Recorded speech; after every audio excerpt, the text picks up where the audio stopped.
అనుబంధ గౌనిమన కార్మిక సంఘం రాష్ట్ర పిలుపు మేరకు 26వ తారీఖు శుక్రవారం రోజున హైదరాబాద్లో ఇందిరా పార్క్ వద్ద ధర్నా కార్యక్రమాన్ని చేపట్టడం జరిగింది. ఈ ధర్నా కార్యక్రమానికి ఆదిలాబాద్ జిల్లా నుండి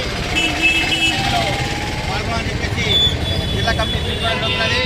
గౌనిమన కార్మికుల సమస్యల పరిష్కారానికి ముఖ్యమైన ఉద్దేశంతో ఈ ధర్నా కార్యక్రమం చేపట్టడం జరుగుతుంది. అందులో భాగంగా గౌనిమన కార్మికులకు సాధారణ మరణానికి 5 లక్షల రూపాయలు, ఎగ్జెంటలీ 10 లక్షల రూపాయలు, మెటర్నిటీ బెనిఫిట్ 1 లక్ష రూపాయలు, పెళ్లి కానుక 1 లక్ష రూపాయలు మరియు మెడికల్ డిజబిలిటీ, అంతేకాకుండా పిల్లలకు చదువుల నిమిత్తం స్కాలర్షిప్ సౌకర్యము, అంతేకాకుండా 60 సంవత్సరాలు దాటిన వారికి ఒక 5,000 రూపాయల పెన్షన్ సౌకర్యాన్ని కల్పించాలని చెప్పేసి రాష్ట్రానికి పలుమార్లు వినియోగించినప్పటికీ ఎక్కడ ఇష్టం కూడా అక్కడే ఉంది. కాబట్టి ఈ ప్రభుత్వాలు మారినప్పటికీ ప్రజల సమస్యలు మారడం లేదు.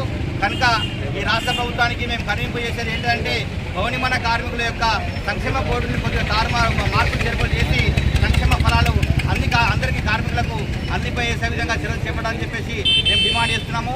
ఈ డిమాండ్ మేరకు రాష్ట్ర వ్యాప్తంగా మా AITC building construction workers union తరఫున పిలుపుకోవడం జరిగింది. 26వ తారీఖు హైదరాబాద్లో ఇందిరా పార్క్ వద్ద ధర్నా కార్యక్రమం చేపట్టడం జరుగుతుంది. ఈ ధర్నా కార్యక్రమానికి కార్మికులందరూ కూడా అధిక సంఖ్యలో పాల్గొనాలని చెప్పేసి పిలుపుకోవడం జరుగుతుంది.